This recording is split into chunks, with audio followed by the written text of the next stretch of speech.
बादशाह है। साहेब गुरु तेरा ही आसरा। प्यारे ज्ञानी पुरुषों, खुशहाल रहो, आनंद करते रहो। प्रभु से अरदास करो कि पूरे विश्व में शांति रहे। कल की क्लास में आपने सुना भगवान कृष्ण के बारे में कुछ बातें थी।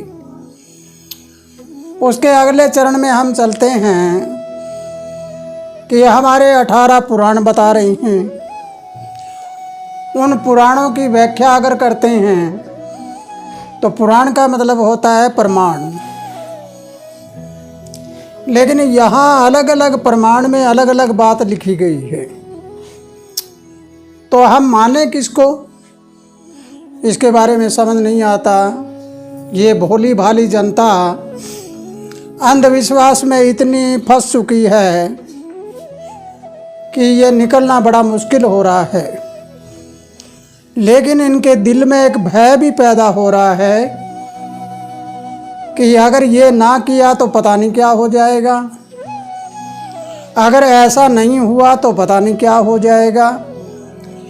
इस प्रकार दिल में भय इतना बैठ चुका है कि जीव इससे बाहर निकलना बड़ा मुश्किल हो रहा है।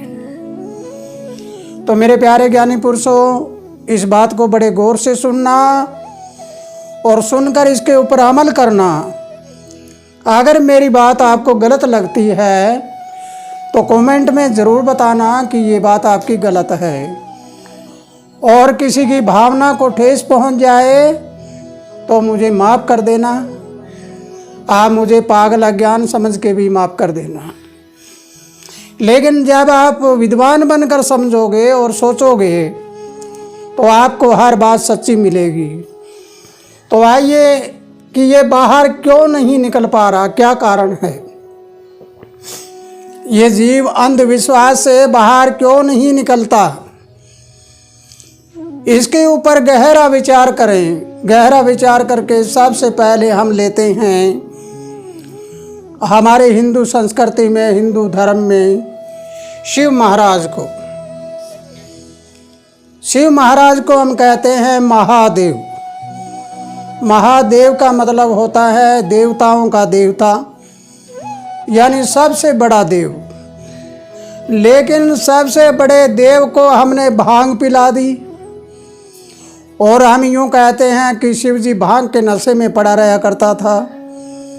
भांग, धतूरा, सुल्फा, गांजा पिया करता था।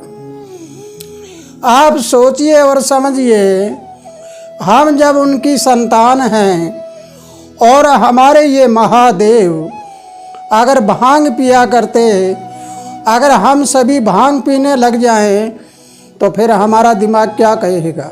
हम कितने विद्वान बन सकते हैं? आप गहराई से सोचो, सच्चाई क्या है। लेकिन इस शिव महाराज ने भांग कभी नहीं पी।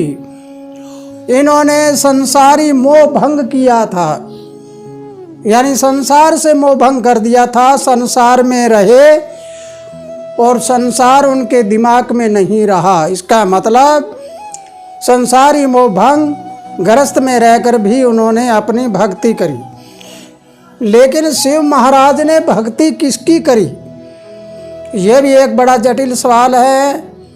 शिव महाराज ने भक्ति करी जो सर्वश्रेष्ठ वर्ल्ड पावर होती है, विश्व शक्ति होती है।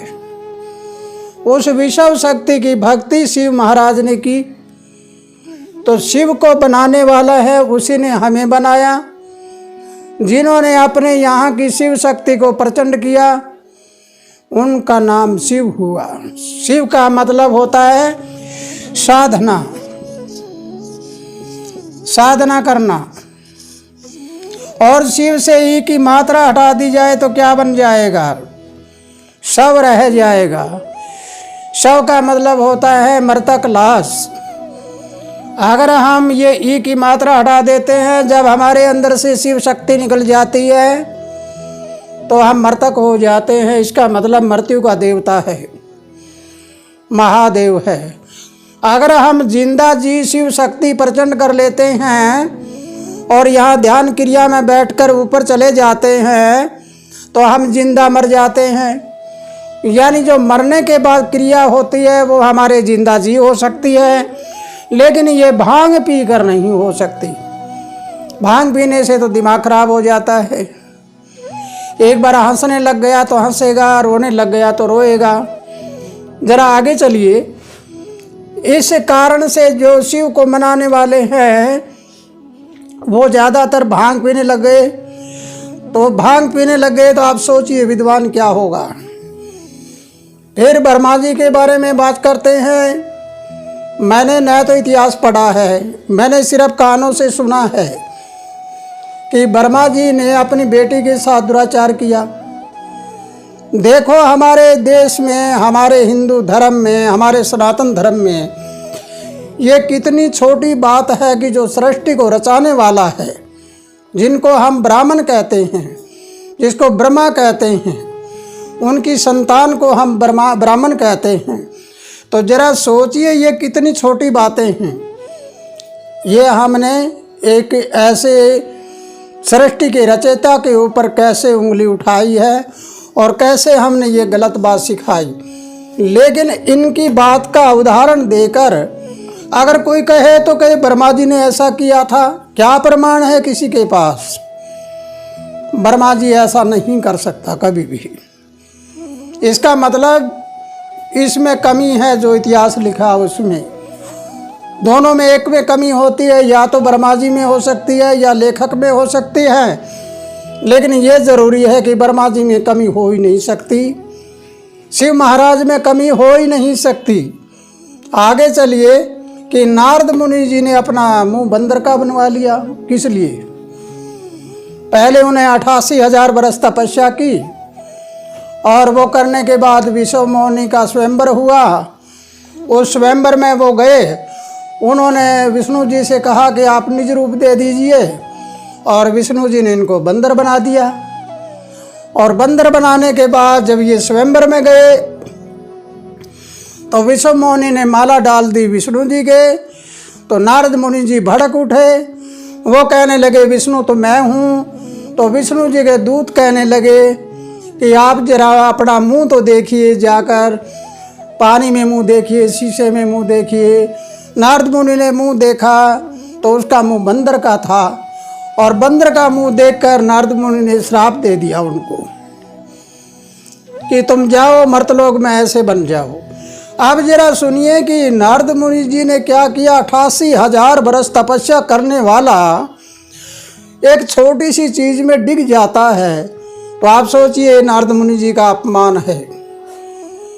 फिर आगे कहा कि वही जो नारद मुनि जी ने श्राप दिया था वो आगे चल के रावण बन गया, कुंभकर्ण भीषण भी बन गए। तो रावण के 10 सिर और 20 हाथ थे। क्या आप मानोगे कि एक इंसान जो इस सृष्टि पे जन्मा हुआ इंसान, उसके 10 सिर हो सकते हैं? क्या उसके 20 हाथ हो सकते हैं? लेकिन हम लोग मानते हैं इसको। ये हमारे दिमाग में और दिल में बैठ चुकी है कि रावण के 10 सिर और 20 भुजा होती थी। जरा आगे चलिए माँ दुर्गा के बारे में। उनके 8 हाथ बता रहे हैं, तो क्या किसी माता के 8 हाथ हो सकते हैं? अब ये कब की बात है, कौन इसका गवाह है, कोई पता नहीं।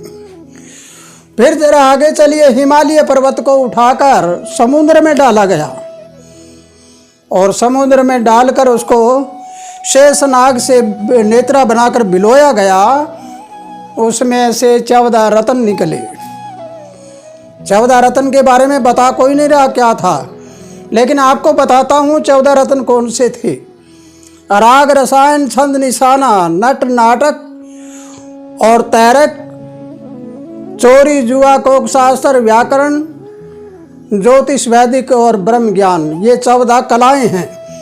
लेकिन हिमालय हमारा ये है। हिमालय का मतलब होता है कि बर्फ का घर, बर्फ का पहाड़। तो हमारा बर्फ का पहाड़ ये है। हमारा दिमाग हमेशा ठंडा रहता है।